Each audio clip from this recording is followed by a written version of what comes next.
Welcome back to another segment of Advancing Angelo, where we talk about all things economic development, how it impacts us as a community, and how it impacts you as a viewer.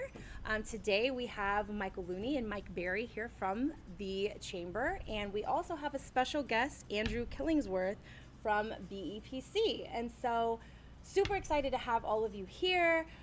But before we get started, for those of you who have never tuned in, I want to give Michael and Mike a chance to talk about your roles in our community and how and why they're so important. And we'll start with you, Michael. Thank you.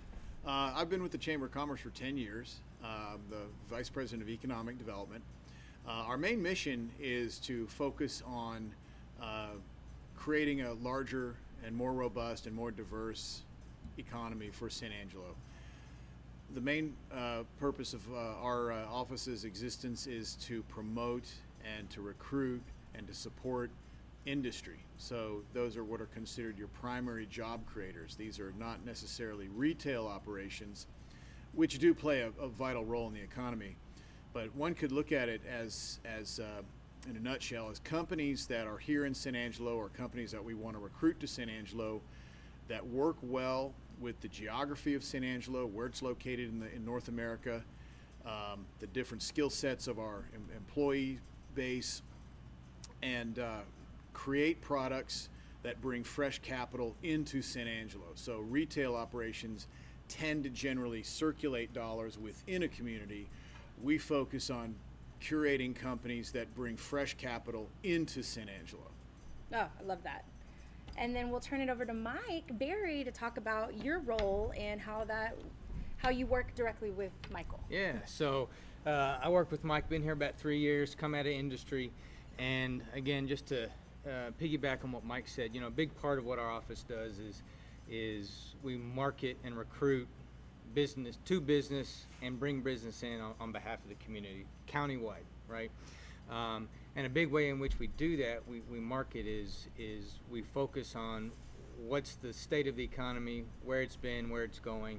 So a lot of that has to be driven by what's the data telling us. So we use a lot of data and analytics to help tell the story of San Angelo and Tom Green County and why business should be done here. And it's great that you're coming to Texas, but don't just come to Texas, come to San Angelo, right? Yeah. And that's today is really that's why we do this. This is part of the whole marketing plan, is to get the word out, help the average citizen understand what economic development is, why it matters, and we do that through the backdrop of bringing in not just businesses that we work with in our capacity, but just local businesses like BEPC and where Andrew works, to help tell that story and emphasize what economic development is and why you need to care about it. Yeah. So let's transition over to BEPC. Andrew, tell us a little bit about who you are and what you do with BEPC. Well, thanks for having me. My name is Andrew Killingsworth, as you said, and I'm the Sales and Marketing Manager for BEPC Incorporated. And BEPC is, at its core, a company that provides resources to companies that are mainly in manufacturing. And so what we do is we provide talent and consulting services to them. So what, in a sense, in a nutshell, if a company is a manufacturer and they have a project that they want to get done and they need people and management services of that project, we provide that as a service to them.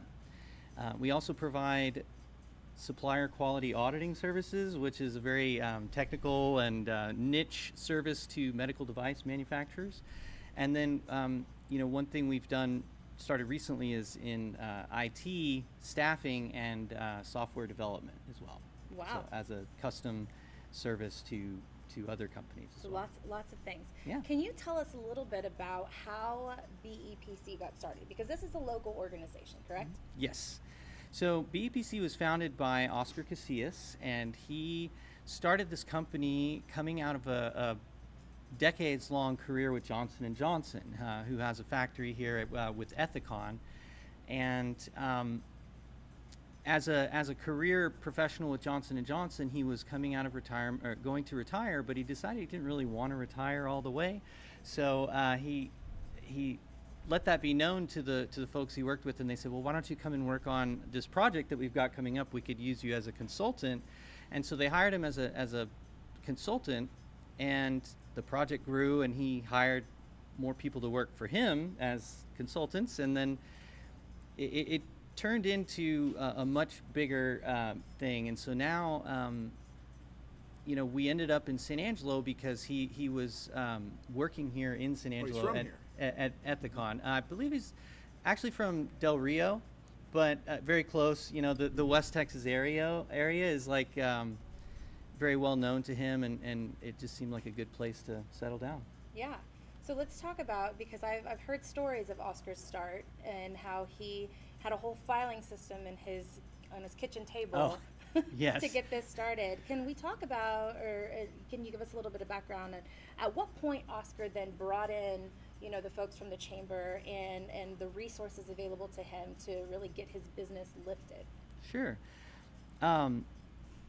So as I said, it started as a one-man operation, a kitchen table operation, and we grew to the point where Mrs. Casillas said, this is not going to be Go your find office. a real office. Yeah. And that was about, I believe, 2007 when the company became incorporated. And that's about the time they started working with the Small Business Development Center with ASU, and then became part of the Business Incubator, which is a program that allows small businesses and upstarts to have discounted office space and other resources from the Small Business Development Center. So they really leaned on that. So our first offices were in the Small Business Development Center on Beauregard when it was over there. And then that moved over to this downtown location in Chadbourne. And then at that point they started to outgrow that, and that's when we moved into our offices over on Executive Drive. Oh, I love that. I love that. Let's talk about a little bit about you and your role in you joining the organization and what your mission is driving the company into the future. Sure. So I joined the company around, I think, January of last year. I came in as sales and marketing manager to really do several things. First, to act as kind of a voice and face of the company in the general public and in the social media, doing media stuff like this. And the second was to grow the business, and that's the most important one.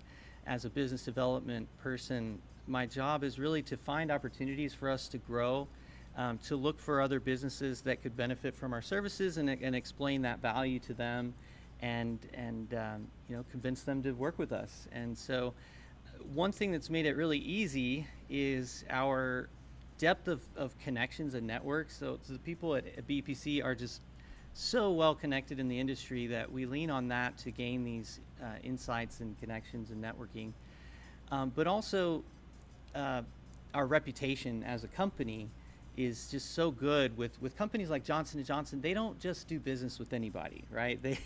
They're very detailed and particular in who they do business with. They have a set way of doing things. And so learning all of that and learning this business coming from outside of that industry, Oscar and Marco Saenz, our COO, and Alma, our HR and compliance director, they've been so welcoming and educational for me, and everyone at BEPC really has welcomed me in, taught me all of this stuff about engineering that I had never even thought about, and manufacturing. And so I think my main role now is to just go out and tell people about BEPC and get them to understand our value that we provide.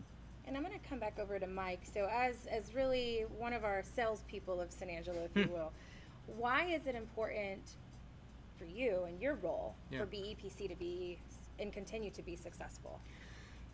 So one is, I think it's important for folks to know, they're a local business, but they're an international company, right? I mean, they're in multiple places throughout the world providing the service that they provide. And the service that they provide is providing that engineering expertise, that talent for a particular project for a specific amount of time, where it may not be conducive for that particular company that's working with them to hire their own talent.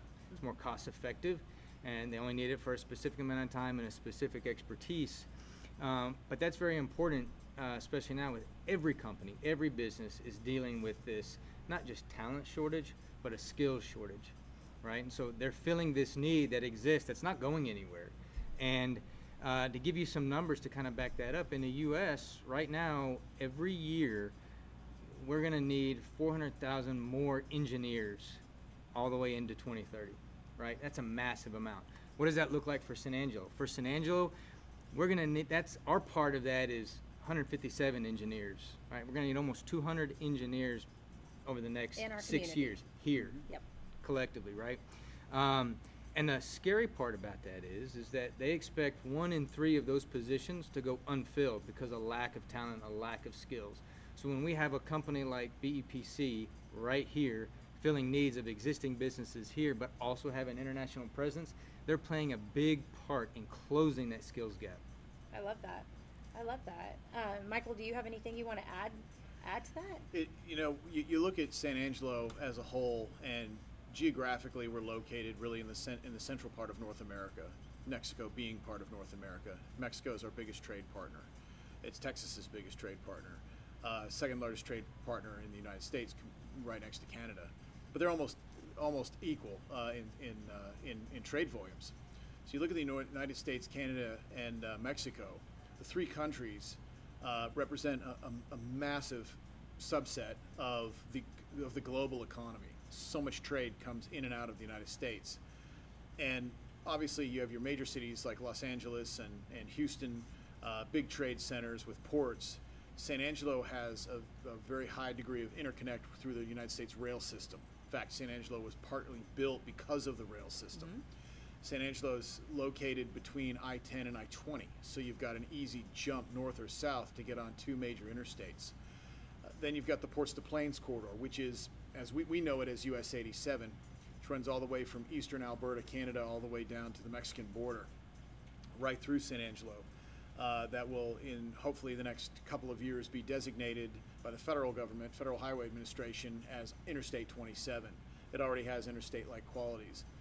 A lot of those qualities make our job a little bit easier in selling San Angelo to larger industries. So BEPC, being what I would call a homegrown company with a global reach, that helps us tell the San Angelo story to other industries, like Rosenberger, which is a company based out of Friedolfen, Germany. We recruited a division of Rosenberger last year, and they brought a connector factory where they make interconnect components for aircraft, automotive, and the telecommunications sector to San Angelo from Pennsylvania. And it wasn't that hard of a sell. The company in particular was very impressed with San Angelo, and the fact that San Angelo has a certain special quality in that we're not in really close proximity to an Austin or a Houston or a major metropolitan area, so we can't draw from those cities. We have to really effectively self-build and self-rescue our own community, and so they noticed that entrepreneurial spirit really permeated the culture of San Angelo, and that this is a small city that has very large ambitions, and they were very attracted to that. So that was one thing that, when we talked to Rosenberger about BEPC as an example company, we used several examples, Ethicon, Johnson & Johnson, Time Clock Plus, TCP Software, and Goodyear. And they were very amazed that there were companies that have that much global market depth here in San Angelo. So the city's continuing to grow, the population's continuing to grow, and industry is continuing to grow along with it. We really appreciate all that BEPC has done for our community, and the ingenuity that BEPC and the entire team bring continues to grow the company more and more every year. And these are important stories for people to hear. And a lot of industrial operations aren't necessarily storefront operations, so you might even really not know how big they are and what their capitalization is, how much money they make. It's a lot. And we are just pleased to be able to be part of a team that continues to help grow the economy of the city. I love that. And speaking of community support and community engagement, let's talk a little bit about some of the things that BEPC does here locally beyond just, with the business. Sure. So BEPC is really committed to being supportive in our community as a whole, but also in the engineering community, you know, we've partnered with ASU a lot on many different things, and a couple of different things we've done. Oscar Casillas, our founder and CEO, is a member of the industry advisory council for the Department of Engineering, and so what this is a consortium of the faculty from the engineering department and engineering experts in industry, and they get together once a quarter, I believe, to discuss, you know, how they could, you know, improve the engineering program at ASU. And so we've had a lot of involvement with Dr. Kitch at the engineering department. He's really interested in growing that department. I believe they're graduating around 100 a year, I think. So we still have a gap to make up for that 150. But he's doing a lot of really great things, like trying to put in place a program where students can get full-time employment as it's like a more in-depth internship program, and then you know, just taking ideas from the community and the industry. Another thing that Oscar has done is invested in an endowment for engineering scholarships personally, and that to me says a lot, that he puts his money where his mouth is and really invests in the community to put some skin in the game. Yeah. You know, and so that's something we're really interested in. We do a lot of career mentorship with students as well, so they'll send us students and we'll kind of coach them through the industry and how to bolster their resume and things like that. So it's really important that we focus on the future, because by the time we get to 2030 and, you know, we need all these engineers, and we haven't positioned ourselves as a community, as a business, as having that talent and investing in that, it's too late. Yeah. So full circle moment here. So that's pretty right. interesting. And let me add to that real quick. Yeah. Why that's so critical, this collaboration that BEPC has with an educational institution, is that's one of the number one solutions to get past this skills shortage, Yep. right? Is to prevent leaks in the talent pipeline. And what I mean by that is, on average, right now, only about 37% of engineering students actually convert into actual practitioners once they've completed a program. And the things that Andrew's just talking about and the things that they're doing are helping to raise that percentage, that conversion rate.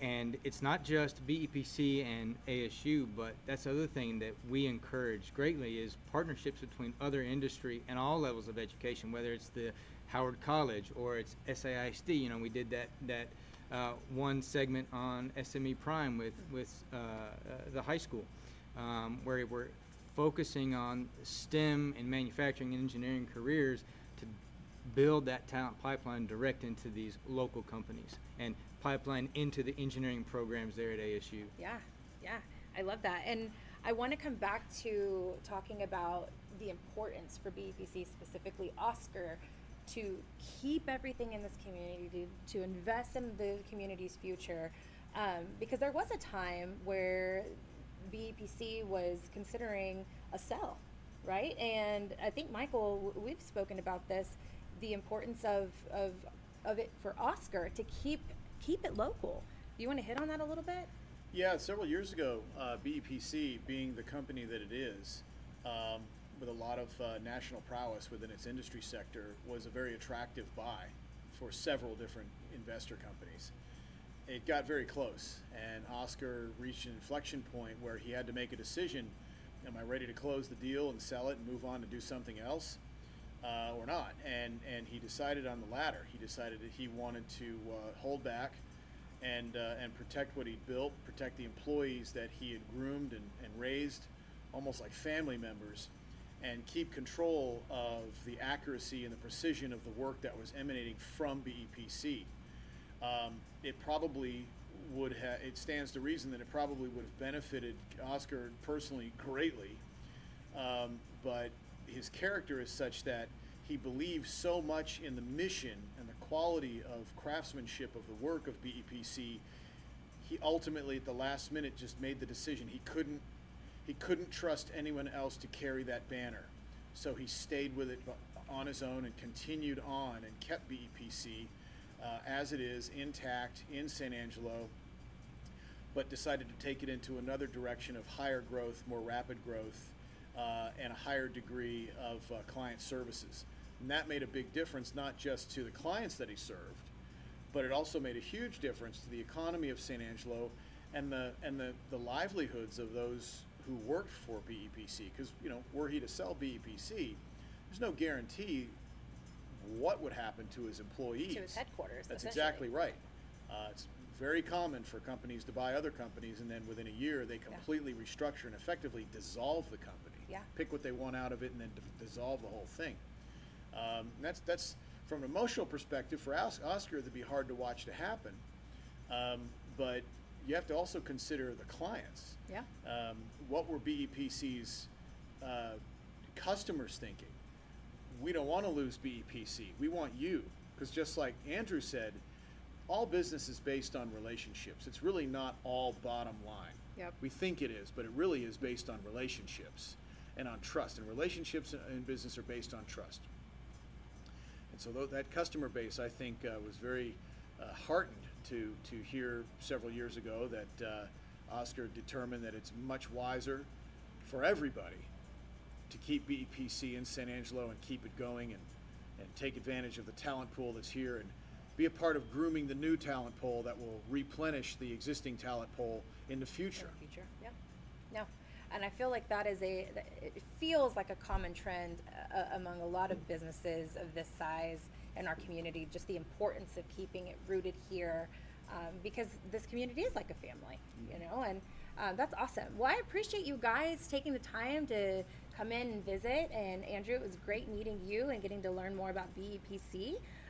So make sure that you tune in to our next episode of Advancing Angelo to learn more about more businesses and more about the impact of our economic development efforts. Thank you.